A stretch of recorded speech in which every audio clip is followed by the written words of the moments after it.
Hello बच्चों, मैं अर्चना कुमारी राजकमल सरस्वती विद्या मंदिर से। आज जो हम लोग पढ़ने वाले हैं वह टॉपिक है ग्रामर की। इससे पहले हम लोगों ने पढ़ा था संगम, बलाघात, अनुतान।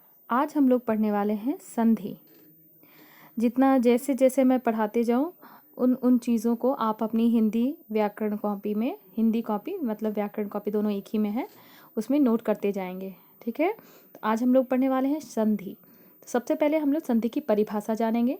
इससे पहले भी आप लोग पढ़ चुके हैं। संधि शब्द का अर्थ होता है मेल, मिलाना। दो निकटवर्ती वर्णों के परस्पर मेल से जो परिवर्तन होता है या जो विकार उत्पन्न होता है उसे संधि कहते हैं, या वह संधि कहलाता है। जैसे यहाँ पे लिखा हुआ है, ध्यान दीजिएगा, दो निकटवर्ती वर्णों के परस्पर मेल से, निकटवर्ती वर्णों से। अब देखिए, मैंने आपको कक्षा में भी बताया था सम जोड़ तोष। देखिए, सम जो है पूर्व पद है और तोष क्या है, दूसरा पद है। तो सम का जो दूसरा स्वर है स और म में जो स्वर देखना है, ये जो म जो है दो अक्षरों के मेल से बना है, सम जो है दो अक्षरों के मेल से बना है और तोष भी दो अक्षर। तो सम का दूसरा अक्षर और तोष का पहला अक्षर, मतलब म और तो, इसको देखेंगे। और इन दोनों में जो परिवर्तन, इन दोनों को जोड़ने पर जो विकार उत्पन्न होता है उसी को संधि कहते हैं। ठीक है, जैसे सम जोड़ तोष, तो सम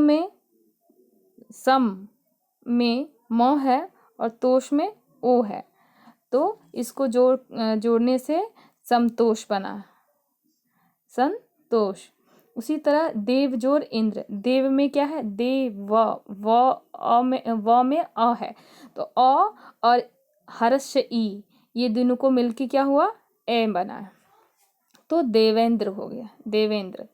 भानु जोड़ उदय, भानु में क्या है, नौ में ऊ है, ऊ, हर्ष ऊ जोड़ हर्षो बराबर दीर्घ ऊ। तो देखिए, उसके बाद भानु जोड़ उदय जो है, उसके बाद वाला जो भानुदय लिखा गया है उसमें दीर्घ ऊ हो गया है। तो यहाँ पर संधि का मतलब दो निकटवर्ती वर्णों के परस्पर मेल से जो विकार उत्पन्न होता है वह संधि कहलाता है। ठीक है बच्चों, और संधि के कितने प्रकार होते हैं? संधि के भेद, संधि 3 प्रकार के होते हैं। कौन कौन संधि? स्वर संधि, व्यंजन संधि और विसर्ग संधि। तो इन तीनों संधि को हम थोड़ा थोड़ा करके पढ़ेंगे और समझेंगे। सबसे पहले आज हम लोग पढ़ेंगे स्वर संधि। ठीक है, आइए बच्चों स्वर संधि से मिलते हैं। स्वर संधि दो स्वरों के मेल से होने वाले परिवर्तन को स्वर संधि कहते हैं। दो स्वरों के मेल से, स्वर कितने होते हैं बच्चों? 11, अ, आ, ई, उ, री, ए, ऐ, ओ, औ। ठीक है, तो ये 11 स्वर हैं। तो ऐसे जब दो स्वर आपस में मिलते हैं और उससे जो विकार उत्पन्न होता है, उन दोनों के मेल से जो परिवर्तन होता है उसे ही संधि कहते हैं। मेरी बातों को ध्यान से सुनिएगा और समझिएगा। अब देखिए, नीचे उदाहरण है, विद्या जोर आलय। विद्या, द्या में आ है, हमने कहा था पूर्व पद का दूसरा अक्षर और उत्तर पद का पहला अक्षर। पहले पद का दूसरा अक्षर देखना है और दूसरे पद का पहला अक्षर। तो विद्या, द्या में क्या है, आ है, और उसके बाद आलय में क्या है, आ है। तो विद्या का आ और आलय का आ मिलकर बनता है आ जोड़ आ बराबर आ।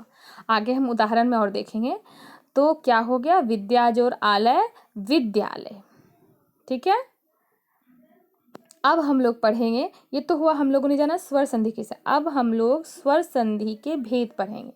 तो स्वर संधि हम लोग जानते हैं, इससे पहले भी मैंने आपको पढ़ाया है। स्वर संधि के 5 प्रकार होते हैं: दीर्घ संधि, गुण संधि, यण संधि, वृद्धि संधि और अयादि संधि। तो आज हम लोग पढ़ेंगे स्वर संधि का पहला भेद, ठीक है, वह है दीर्घ संधि।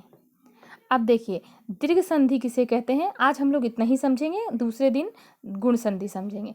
दीर्घ संधि समझने के लिए देखिए मैंने लिखा है हरस्व या दीर्घ। हरस्व और दीर्घ समझते हैं ना आप बच्चों।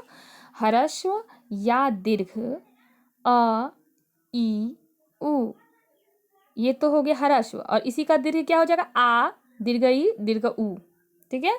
तो हरस्व या दीर्घ अ ई उ के बाद यदि हरस्व या दीर्घ अ ई उ आ जाए तो दोनों मिलकर दीर्घ आ ई और उ हो जाते हैं। कहने का मतलब कि अगर पहले नीचे देखिए उदाहरण देखिए, उसमें समझ में आ जाएगा। देखिए हिम जोड़ आलय, हिम में म में क्या है, अ है, और आलय में पहला अक्षर क्या है, आ है।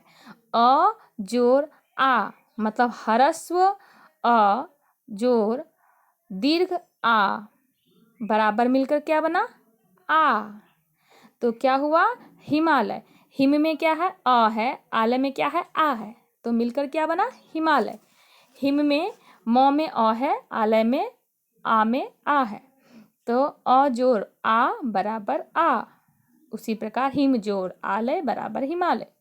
फिर आ विद्या जोड़ अर्थी, विद्या में क्या है, आ है, और अर्थी में क्या है, अ है, तो आ जोड़ अ बराबर आ बराबर, इधर देखिए विद्या जोड़ अर्थी बराबर विद्यार्थी, तो हो गया ये। और दूसरा इसी का और उदाहरण देखते हैं। ई में आइए, हरस्य ई जोड़ हरस्य ई बराबर क्या हो जाएगा, दीर्घ ई। उसी को आप शब्द में देखते हैं, रवि। रवि में वी किस में है, वी में क्या है, हरस्य ई है। इंद्र में ई में क्या है, हरस्य ई, तो हरस्य ई प्लस हरस्य ई बराबर दीर्घ ई, तो रवि जोड़ इंद्र क्या होगा, रवींद्र। उसी प्रकार मुनि जोड़ इंद्र मुनींद्र। अब आइए हरस्य ई जोड़ दीर्घ ई बराबर दीर्घ ई, गिरी जोड़ ईश गिरीश, मुनि जोड़ ईश मुनीश। अब आइए दीर्घ ई जोड़ हरस्य ई बराबर दीर्घ ई, मही जोड़ इंद्र महींद्र, नारी जोड़ इंदु नारिंदु। अब उसके बाद देखिए दीर्घ ई जोड़ दीर्घ ई बराबर दीर्घ ई, जैसे आ जोड़ आ बराबर आ होता है, उसी तरह हर्ष दीर्घ ई जोड़ दीर्घ ई बराबर दीर्घ ई। नदी जोड़ ईश बराबर नदीश, मही जोड़ ईश बराबर महीश। अब आइए ऊ का देखते हैं, हर्ष ऊ और दीर्घ ऊ। हर्ष ऊ जोड़ हर्ष ऊ बराबर दीर्घ ऊ।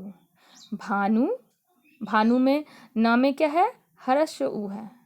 उदय में पहला अक्षर क्या है, हर्ष ऊ है, तो हर्ष ऊ बराबर हर्ष ऊ जोड़ हर्ष ऊ बराबर दीर्घ ऊ। इसीलिए हुआ है भानु जोड़ उदय भानुदय। विद्धु जोड़ उदय विद्धुदय। उसी प्रकार हर्ष ऊ जोड़ दीर्घ ऊ बराबर दीर्घ ऊ। लघु जोड़ ऊर्मी लघूर्मी। सिंधु जोड़ ऊर्मी सिंधूर्मी।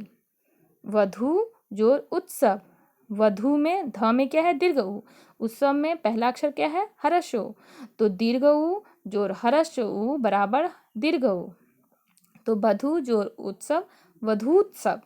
वधु जोड़ उल्लेख वधुल्लेख। अब देखिए दीर्घ ऊ जोड़ दीर्घ ऊ बराबर दीर्घ ऊ, तो भू जोड़ ऊर्ध्व ऊर्ध्व भूर्धव भूर्धव। वधु जोड़ ऊर्जा वधूर्जा। ठीक है बच्चों, आज हमने इतना सब कुछ सीखा। स्वर संधि में पहला प्रकार दीर्घ संधि को आज हमने समझा है। कल हम लोग गुण संधि समझेंगे। आज के लिए इतना ही, धन्यवाद।